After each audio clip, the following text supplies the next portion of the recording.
આ છે આપણા ગુજરાતનું ધબકતું હૃદય ગિરનાર. 50 સીડીઓમાં થાક લાગ્યો છે, પછી શું થાય અમારું? ગિરનાર પહોંચી ગયા છીએ અને પ્રવેશ દ્વારા છે અને અહીંથી હવે ચડવાનું છે. પણ મોસમ કંઈક અલગ જ છે. આ બાજુ જંગલ છે અને પાછળ પણ પહાડ પહાડ પહાડ. ભવનાથ પ્રવેશ દ્વાર આપણે પહોંચી ગયા છીએ અને અહીંથી તમને દેખાય છે ગરવો ગઢ ગિરનાર. જો મિત્રો, થોડું ધુમ્મસ છે એટલે બરોબર દેખાશે નહીં, પણ આમ ખરેખર એકવાર ચોમાસાની અંદર ગિરનાર આવવું જોઈએ. દરેક માણસનું એક સપનું હોય છે અને આપણે પહોંચી જવા આવ્યા છીએ.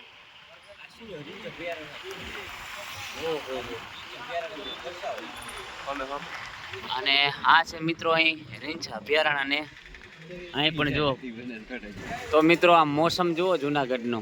આ ગિરનાર તો દેખાતો પણ નથી. કદાચ અહીંથી થોડો થોડો દેખાય તો કદાચ, ખબર નહીં, બાકી દેખાતો પણ નથી. મોસમ એટલું ખતરનાક છે. તો ચાલો મળીએ છીએ ગિરનાર ઉપર. તો ગિરનાર ચડવાનું ચાલુ કરી દીધું છે અને ચોમાસામાં કંઈક અલગ નજારો હોય છે અહીં. અને કેવી કેવી મજા આવે છે બ્લોગમાં બતાવતો રહીશ. અને સ્પેશિયલ ચોમાસા માટે જાય હો. આ જુઓ ખાલી વૃક્ષો ચમ બચાવવાનું કે સરકાર, ખબર આના માટે. તો મળીએ છીએ આગળ, વ્લોગમાં બન્યા રહેજો. હેલો મિત્રો, આ મોસમ અને મિજાજ તમે જોઈ શકો છો કે ગુજરાતનું ધબકતું હૃદય એટલે ગિરનાર. અને અહીંથી પ્રોપર તમને વ્યૂ જે જોવા મળે છે ને, એ તમને લાગશે નહીં કે આ ગુજરાતનો સીન હશે, પણ આ છે આપણા ગુજરાતનું ધબકતું હૃદય ગિરનાર. અને ખરેખર મજા આવી રહી છે. તો હા, લગભગ 500 સીડીઓ જેવી ચડી ગયા છીએ, પણ જ્યાં પણ બેસીએ ને ત્યાં એવું લાગે કે આ બહુ સુંદર છે. પછી એનાથી આગળ પહોંચીએ એટલે એવું લાગે કે આનાથી પણ વધારે સુંદર છે. કારણ કે ચોમાસું ઋતુની અંદર ગિરનાર છે ને, 16 શણગાર સજીને બેઠો હોય. અને તમે જોઈ શકો છો આ મોસમ, આ મિજાજ. તો એકવાર જિંદગીમાં બીજું કંઈ કરો કે ના કરો, પણ ગિરનાર જરૂર આવજો અને શાંતિથી ચડજો ફરવા માટે. તો મજા આવી જાય છે એવું વાતાવરણ છે. અને અમારા બધા છોકરાઓ થાકી ગયા છે. હેલો મિત્રો, આ છે ગિરનારની સુંદરતા. અને વ્લોગ ચાલુ છે અને અહીં આવી ગઈ છે લીફ. પણ એની ખાસ વાત એ છે કે આગળ વાયર પૂરા થઈ જાય, મતલબ ત્યાં વાદળું છે એટલે વાયર દેખાતા જ નથી. અને લગભગ 600-700 જેવી સીડીઓ ચડી ગયા છે. હજી 10,000 બાકી છે. બાપા, શું થાય અમારું? પણ ખરેખર મજા આવી રહી છે. થાક તો છે, પણ આ થાક લાગવો પણ જરૂરી છે ક્યારેક ક્યારેક. તો આપણાને ખબર પડે કે આપણું શરીર કેટલું મજબૂત છે. અને ગિરનારમાં જાઓ એટલે આ ગુંડા તો હોય જ. એના જેવો મારા ભાઈબંધો હોય. અને અમારા મનુભાઈ થોડા થાકી ગયા. તો હવે ગિરનારની એવી જગ્યા ઉપર પહોંચી ગયા છે કે જ્યાં અમારાથી નીચે વાદળા છે અને અમે વાદળાની ઉપર છીએ. તો નીચેનો ભાગ છે ને કશું જ દેખાતો નથી. બાકી અહીંથી જે નજારો છે ને, ખરેખર સ્વર્ગ જેવો લાગે છે. અને અહીંથી હવે જે ઉપર જે જવાનો ભાગ છે ને, એ પણ આમ જોઈને ડર લાગી જાય અને આનંદ પણ થાય એવો છે. તો આટલી ભાઈ પહોંચી ગયા છીએ. બસ વ્લોગમાં બન્યા રહેજો. જિંદગીની સૌથી બેસ્ટ ટ્રીપ છે આ. બસ આમાં જવામાં થોડો પ્રોબ્લેમ રહ્યો, પણ અહીં આવ્યા પછી જે મજા આવી છે ને, ખરેખર અલગ જ મજા આવી છે. તો 2000 સીડી ચડી ચૂક્યા છીએ. અમારા મનુભાઈ થાકી ગયા થોડાક. અને બધા મોજથી રહીએ છીએ. લોકેશન મજબૂત છે અને મજા આવે છે. વરસાદમાં જ આવજો જુનાગઢ આવતા હોય તો. બાકી જય ગિરનારે, જય જય ગિરનારે. બોલો શાયરી બોલ. મિત્રો, હવે એવી જગ્યાએ પહોંચી ગયા છે કે જ્યાંથી અમે થોડાક કહેવાય ને કે વાદળા છે અને કંઈ દેખાતું નથી. તો સેલ્ફી પોઈન્ટ ઉપર વિડીયો ફોટો પાડીએ છીએ. મને એક તો બીક આવે છે, બતાવું કઈ રીતે.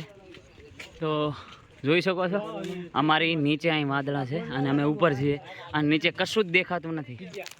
સ્વર્ગ આના માટે કહેવામાં આવે છે. હાલત ખરાબ થઈ ગઈ છે, પણ મજા આવી રહી છે. અને અહીં જો તો શું તમારો પ્લાન ક્યારે છે ગિરનાર આવવાનો? અને બ્લોગમાં બન્યા રહેજો, હજી તો ઘણું બધું બતાવવાનું બાકી છે અને મારો ઠાકાણા નથી બોલવામાં, એટલે હજી આપણે એ પણ જોતા ચડે છે, એટલે હજી આપણે આગળ ચાલવાનું હાલ મળીએ. ઓહો હો હો, આ મોસમ ખરેખર કંઈક અલગ જ ફીલ થઈ રહ્યું છે અને લગભગ 3000 જેટલા પગથિયા ચડી ગયા છે અને ખાસ કરીને તો સફરે પહોંચવા કરતાંય જે સફરની મજા છે ને એ બહુ મહત્ત્વની છે. સફરે પહોંચવાની નહીં પણ સફરની જે મજા છે ને એમાં મજા છે. આવો ગિરનાર. વસ્તુપાલ અને તેજપાલના જે દેરાસરો છે ત્યાં સુધી પહોંચી ગયા છે અને હવે લોકેશન એ બરોબર આવતું નહીં, એટલું ધુમ્મસ છે અને નથી ફોટો સારો અને આ બાજુ પણ મંદિર છે ને બીજી તો ગિરનારની શું વાત કરવાની, ચાલુ જ રાખી છે. ચલો મિત્રો, ગૌમુખી, ગંગા, ગિરનારી દર્શન અને મા અંબાજીના દર્શન સુધી પહોંચી ગયા છે. લગભગ હવે 5000 સીડીઓ રહી છે અને અહીં તો કંઈ દેખાતું નહીં કારણ કે વાદળો ઉપર છે. મારા મોઢામાં દાઢીમાં વાદળો ઘૂસી ગયા. તો જઈએ છીએ દર્શન કરવા અને તમને ગિરનાર ખરેખર સ્વર્ગ છે, ખરેખર સ્વર્ગ છે. આવજો એકવાર. તો ફાઇનલી અંબાજી મંદિર સુધી પહોંચી ગયા છે અને 5500 જેટલા પગથિયા ચડ્યા. હવે આગળ જવાનું તો પણ મોસમ બહુ ખરાબ છે એટલે માંડી વાળ્યું છે. અહીંથી રિટર્ન પાછું 5000 ઉતરવાનું. તો દર્શન હવે કરવા છે ઘરે પછી જઈએ. તો આ લોકેશન તમે જોઈ શકો છો અને અહીંથી રોપવેનો સીન છે. કંઈ દેખાતું નથી મને, તો તમને શું દેખાય છે?